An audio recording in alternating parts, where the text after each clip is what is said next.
समृद्धि महामार्ग पे एक्सीडेंट्स का नंबर हर दिन बढ़ता ही जा रहा है। नेशनल हाईवे पुलिस के अनुसार 11 दिसंबर 2023 से 30 अप्रैल 2023 के बीच 358 एक्सीडेंट्स रिपोर्ट की गई है, जिनमें 39 लोगों की मौत हुई है, 143 सीरियसली इंजर्ड हुए हैं, वही 236 माइनरली इंजर्ड हुए हैं। अब अगर हम डाटा का एनालिसिस करते हैं तो इन एक्सीडेंट्स के पीछे मेजर 3 रीजन बताए जा रहे हैं। ओवर स्पीडिंग, चलते गाड़ी में टायर ब्रस्ट होना और सबसे मेजर रीजन बताया जा रहा है हाईवे हिप्नोसिस, जिससे 98 एक्सीडेंट्स हुए हैं और 9 लोगों की मौत हुई है। Chapter 1 highway hypnosis. तो दोस्तों, पिछले कुछ दिनों से हाईवे हिप्नोसिस ये काफी चर्चाओं में चल रहा है। अगर हम इसका इतिहास देखते हैं तो इसे पहली बार 1963 में G.W. विल्सन द्वारा कहा गया था। वैसे तो हिप्नोसिस ये वर्ड हमने मूवीज में कई बार सुना हुआ है और इसे सुनते ही हमारे आंखों के सामने आता है एक स्विंग करता हुआ पेंडुलम, और कई सारे लोग इसे एक मानसिक बीमारी का हिस्सा मानते हैं। पर अगर हम इसे एक सिंपल भाषा में समझना चाहे तो ये एक ऐसी अवस्था होती है जिसमें ड्राइवर की आंखें तो खुली होती है पर उसका दिमाग सो रहा होता है। अगर हम एक्सपर्ट्स की बात माने तो एक ऐसा हाईवे जहाँ पे कार कंटिन्यूअसली एक कांस्टेंट स्पीड पे चलती रहती है, ना कोई ज्यादा ट्रैफिक, ना कोई डायवर्जन, ड्राइवर को आंखों के सामने दिखती है तो हाईवे के ऊपर की व्हाइट कलर की लाइंस। ऐसे 2 से 3 घंटे के ड्राइव के बाद ड्राइवर का ब्रेन हिप्नोसिस के स्टेज में चला जाता है, जहाँ पे उसका ब्रेन का रिएक्शन टाइम काफी कम हो जाता है और उसकी पिछले 10 से 15 मिनट की मेमोरी टोटली लॉस हो जाती है। ऐसे कंडीशन में ड्राइवर के साइड से अगर कोई कार भी गुजरती है तो उसे पता नहीं लगता है। ऐसे स्टेज में अगर गाड़ी के सामने कोई ऑब्स्टेकल आ जाए तो ड्राइवर उसके ऊपर बिल्कुल भी रिएक्ट नहीं कर पाएगा और ऐसे कंडीशन में एक्सीडेंट्स को रोकना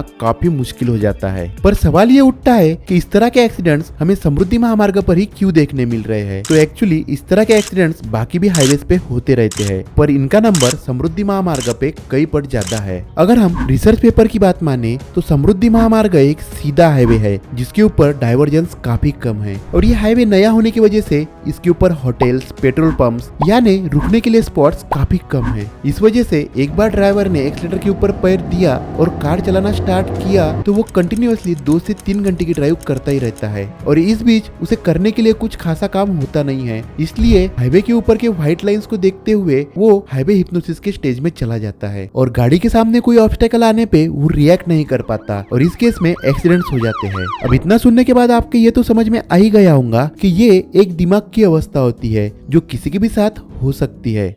चैप्टर 3 आखिर गवर्नमेंट कर क्या रही है। तो दोस्तों, इसी सवाल का जवाब जानने के लिए हमने इस प्रोजेक्ट के कुछ सीनियर ऑफिसर से बात की तो उन्होंने हमें बताया कि हर एंट्री पॉइंट पे कार के टायर चेक किए जा रहे हैं। अगर टायर्स की कंडीशन अच्छी नहीं है तो उन्हें हाईवे पे प्रवास नहीं करने दिया जा रहा है, जिस वजह से टायर ब्रस्टिंग की वजह से होने वाले एक्सीडेंट्स रोक सके। साथ ही उन्होंने हमें बताया हर एंट्री पॉइंट के ऊपर ड्राइवर के साथ एक काउंसलिंग की जा रही है जिसमें उन्हें रोड सेफ्टी के बारे में नॉलेज दिया जा रहा है। साथ ही ओवर स्पीडिंग से निपटने के लिए कुछ सिग्नलिंग सिस्टम बनाई जा रही है जिसमें अगर कार ओवर स्पीड से ड्राइव करती है तो अलार्म बज के उन्हें अलर्ट कर दिया जाएगा। साथ ही हाईवे हिप्नोसिस जैसे घटनाओं को रोकने के लिए एक्सपेरिमेंट के तौर पे छत्रपति संभाजी नगर के पास हर 5 से 10 किलोमीटर की रेंज में पीला, लाल और क्रीम कलर के झंडे लगाए जा रहे हैं और इनके पाइप्स के ऊपर भी फ्लोरोसेंट कलर से पेंट किया गया है ताकि उन वजह से ड्राइवर का अटेंशन डाइवर्ट हो सके। साथ ही सड़क की साइड से अलग अलग जगह पे अलग अलग तरह के पेड़ लगाने का नियोजन किया गया है। चैप्टर 3 हम क्या करें।